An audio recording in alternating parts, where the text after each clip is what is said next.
gender-based violence is closer to us than we want to admit.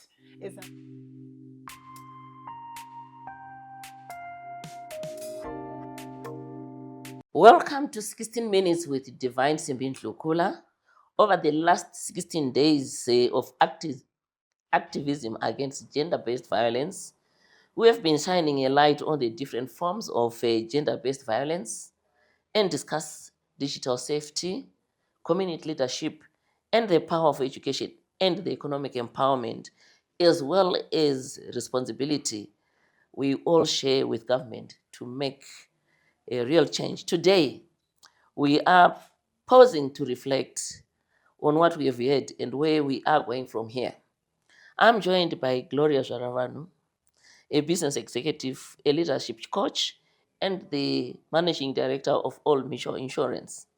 Gloria, thank you very much for joining us to reflect and to look forward today. Thank you for having me, Doc. So, I would love to start with your reflections as you look back over the last 16 days of this year's activism against gender-based violence. What has struck you the most about the reality of GBV in our homes, in our schools, in our workplaces, and in our communities? Mm. Yeah, so there's been a lot of awareness around gender-based violence.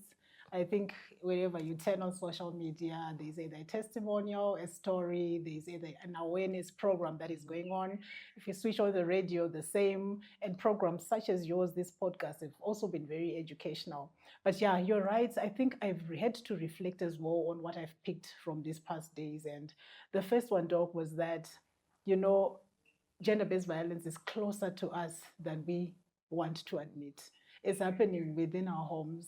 It's happening right next to us within our workplaces, communities. It's not something that is far away. It's not something that is happening somewhere, far. It's that close. And for me, that talks to the need for us to take action, and immediate action to make sure that this is addressed. The second thing that was very prominent to me during this past few days was the way that the gender-based violence has evolved. So when we started talking about JBV, it was mainly the physical abuse. But now we are going into the emotional space, emotional abuse, psychological abuse.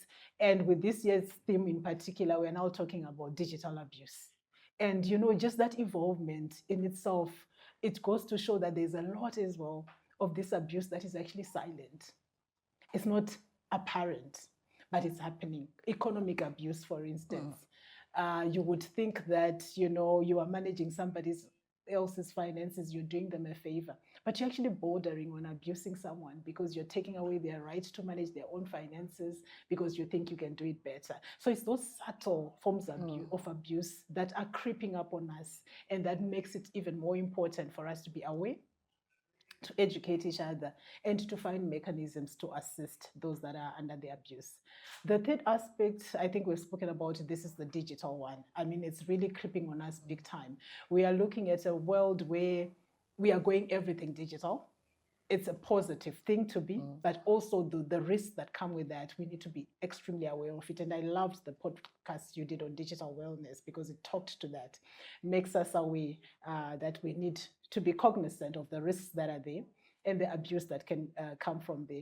Then the last thing, that struck me was the need for leadership around this issue of gender-based violence. And you have done well in leading in the space because you've been educating through this podcast, but so many other people have also done the same. So our voices as leaders certainly go a long way in assisting, but also our silence perpetuates. So we need to actually take a stand, whether you're a community leader, you're a family leader, business leader. I think our voices matter in dealing with this and in condoning it loudly, so that it's not perpetuated. So that's what I would say are some of my reflections from this year. Indeed. And Gloria talked about someone wanting to manage someone's finances. We have learned that poverty is a huge factor in GBV, as it creates conditions of severe lack and conflict. What small habits and decisions can families adopt to reduce economic vulnerabilities especially when resources are tight? So the way that I see this, Doc, is that I think abuse thrives in independency. So when you're looking at economic well-being and financial stability, you want people to be able to stand on their own feet and get back their power. The moment someone, has power over you around financial matters, they can control you. And so when we are looking at families in the small ways, and I like the fact that you actually said small ways, because sometimes we think it's grand measures that we need to take to tackle this, but it's the small ways that we can make ourselves more financially resilient as families. Just budgeting, talking about our finances as families in the home. We have so much in terms of resources. We have so much that we need to, deploy our resources to how best do we do this as a conversation. And I'll tell you that when I was younger, 8, 9, my mom would actually sit us down. She'll bring a pay slip home and she'll say, I know you guys have so many needs, but this is what's there.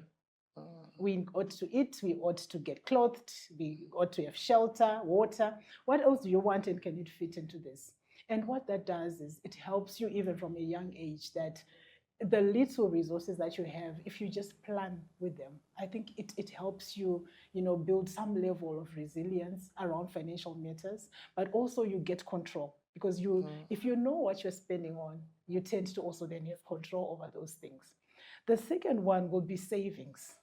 We also generally just think that we save when I have got lots of money, then I will have the capacity to save. But you can actually start saving very small amounts. I remember we once had a challenge at church to say save $1 a week. And by the end of the year, you have at least 52, 53, depending on whether it's a leap year or not. So it's those small measures that as families you can start doing. How much are we saving? If you earn on a weekly basis, on a monthly basis, how much do we save? How much do we put aside? And when your income levels also increase, there's always a trap to expand your expenses in line with the income. But that discipline to actually say, look, we were managing with $100. It's now on 150. Maybe we can save a bit of that 150 because expenses, they expand as you earn. So you want to have that discipline that says, this is actually enough. We can actually put this aside for something else. And having those conversations within the family that says every adult they have the potential and the ability to earn something, encouraging each other, whether somebody has a job or not, just having that hustle that creates some level of income. Everybody becomes responsible for putting something into the pot and assisting and supporting each other to earn. That earning capacity, very, very important. And the last one, I think, is just to learn a skill within the home. Because the moment you learn something, you have choices. With education comes choices. Learn a skill, do something that can also then help you to have that earning capacity and the ability to understand your finances. So I just think that in those small little ways, I think families can start building that resilience that is needed and to avoid the economic abuse that comes from having lack of finances, which is really aligned to, power dynamics. Indeed, Gloria, I'm very much aware that you are one of the champions that encourages education, particularly with your book clubs. You have often spoken about the power of education, and your journey is clearly what shows. How can we use education to challenge harmful norms and equip the next generation to prevent abuse? And I think we are already doing that. In this particular podcast, we're already doing that because we are sharing information that will find somebody and that will help them. I think it's all about access to information. And what information does for you is that it offers you options and choices that ordinarily you wouldn't be aware of. And because you just don't know. You don't know what you don't know. But once you know, you then are able to carve out choices and options for yourself. The other thing is that, just having an education gives you some level of confidence. That I can do this. So when you educate yourself, you then become confident that I can do this. There's nothing that holds me back. Yeah. If you take two people here, all capable of doing something or achieving a certain task, One is educated, one is not. The one who's educated is already on another level because they've got a layer of confidence. The other one, if they've done it for a very long time, if they don't have that confidence, they will always second guess themselves. So education does that for you. So I think it's very important from the homes to sit down and discuss whether it's money matters, educate each other. In the workplaces, training programs. In the churches, the same thing. Education just is that tool that helps people to have their minds opened to know that they can actually come out of certain positions that they are in into something that is different. So this year, the gender-based violence focus was on digital violence. We spoke about digital violence and online abuse, in our previous podcast.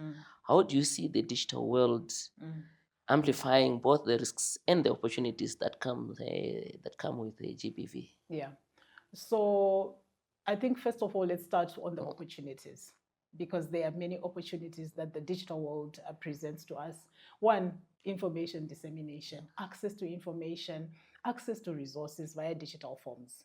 I will give you an example of a program that we run at Old Mission called On the Money, which trains people on financial literacy. So those people that we can't reach physically, we reach millions, through digital platforms. So that's an opportunity for just learning, for just disseminating information and for training purposes.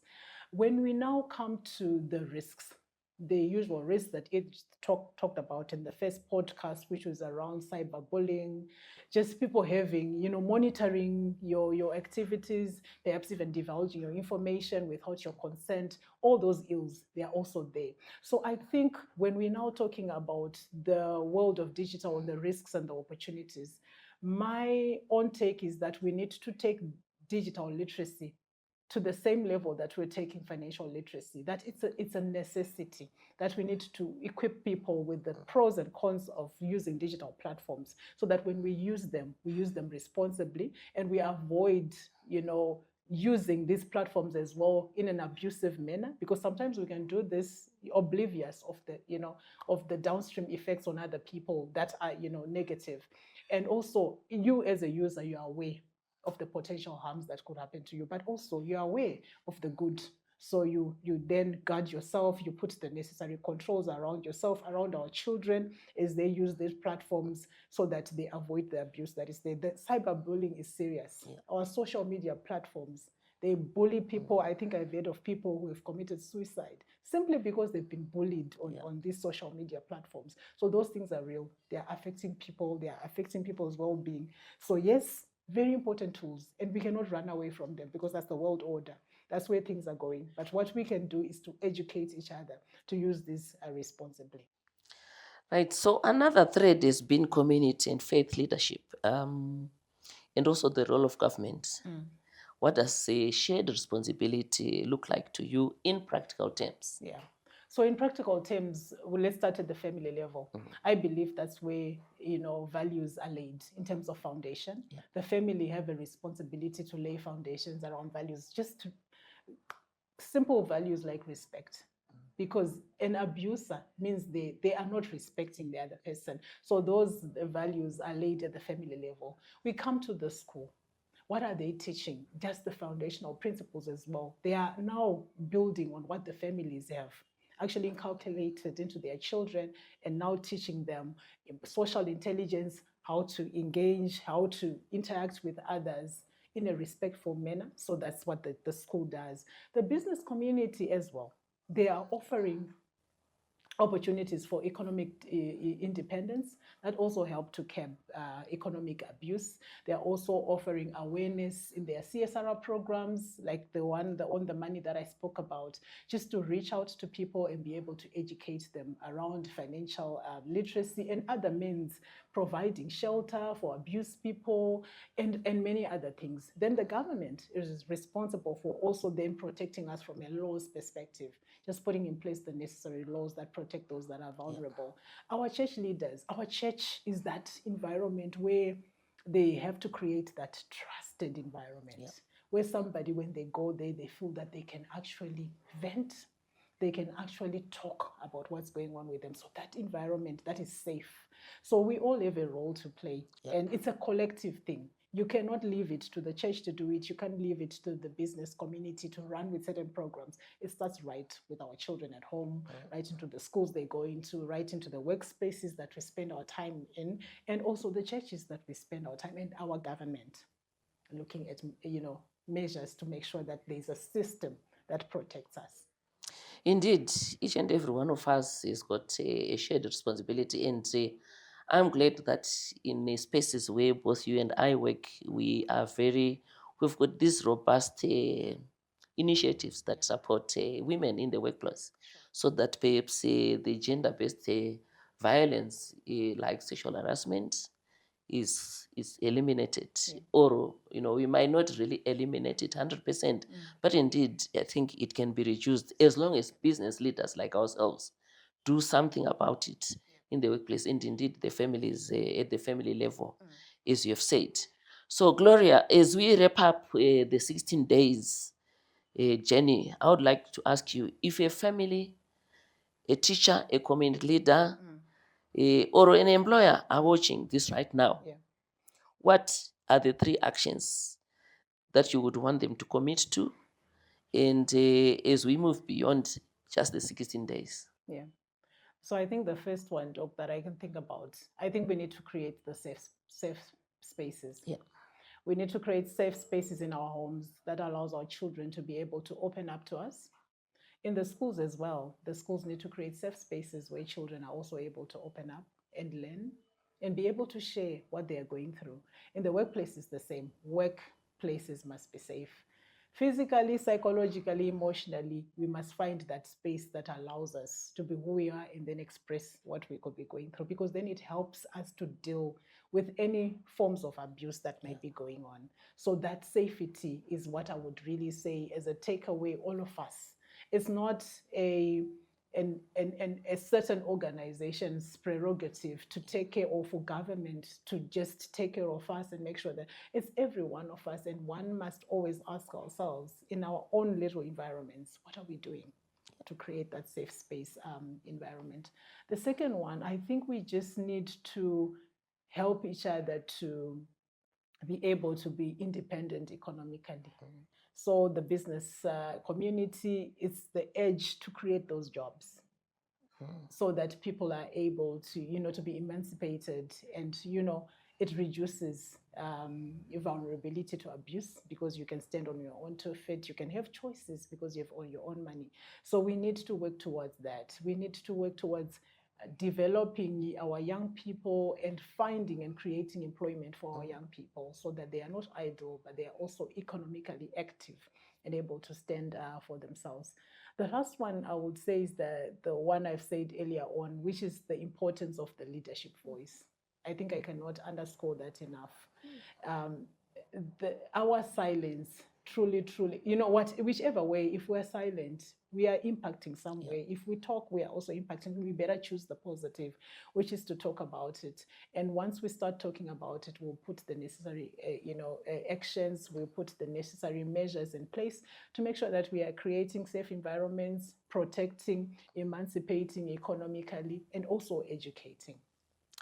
Indeed, for me, it's always a case that I've said GBV can be dealt with more effectively as long as people have got economic means. I think that is the thread that is coming out more than anything. And we do obviously encourage particularly women to try to own their own means of production, because that will give them a voice. And when you've got a voice, you eventually have got choices. Yes. And this is what we should be encouraging our young girls to be looking forward to, getting out there and wanting to own their own means of how they are going to live. So it's very important. Very. At this juncture, I want to thank you, Gloria. The 16 days have ended, but the work continues. If you and someone out there need support, the way to get help is on the screen and in the description. Choose one small step today. Share this conversation with someone in your circle. Let's keep each other safe. Thank you very much.